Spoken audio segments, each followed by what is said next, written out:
केसांसाठी सुद्धा तुम्हाला सांगतो, केशप्रभा म्हणजे कसं असतं की वरून तेल लावलं काय काय होलं, एकेकाला तेल लावल्यानंतर डोकं सुद्धा दुखतंय, बऱ्याच लोकांना फॅशन करायची असते त्यामुळे तेल लावायला जमत नाही, लहान मुलं लावून घेत नाहीत तेल. तर यांच्यासाठी ना आतून आतून ताकद मिळण्यासाठी, पोषण मिळण्यासाठी, त्याच्यासाठी पण केशप्रभा म्हणून एक गोळी आहे, ती तुम्ही गोळी घेऊ शकता.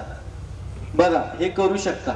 आता अजून सांगेल, ज्यांना शुगरचा त्रास आहे त्यांना सुद्धा मधुमुक्ता म्हणून आहे, 2 किंवा 3 महिन्याचा शुगरनुसार तुम्ही तो कोर्स करायचा, त्यामध्ये तुमची शुगर एकदम नॉर्मल लेवलला राहते, कायमस्वरूपी राहू शकते. तुम्ही जर हे व्यवस्थित कोर्स केला तर जे काय करायचं ते घरगुती उपाय करायचे, नसतील जमले तर हे करायचं आहे. शुगरच्या पेशंटनी 3 ते 4 सीताफळाची पानं खायची, 3 किलोमीटर चालायचं, ऑटोमॅटिक ओके राहताय. तुम्ही करून बघा या गोष्टी. हाडांचं दुखणं असेल तर तूप प्यायचं.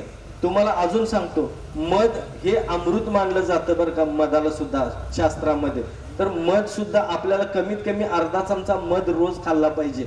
बघा त्वचा खूप चांगली राहते, स्किन प्रॉब्लेम कमी होतात, ऊर्जा चांगली राहते, पचनक्रिया चांगली राहते, कोटा साफ व्यवस्थित होतो, रक्तप्रवाह व्यवस्थित होतो. मेन म्हणजे रक्त शुद्ध करण्यासाठी मधाचा चांगला उपयोग होतो. रक्त शुद्ध होतं याच्यातून, म्हणजे तुम्हाला रक्ताचे सुद्धा रोग कुठले होणार नाहीत.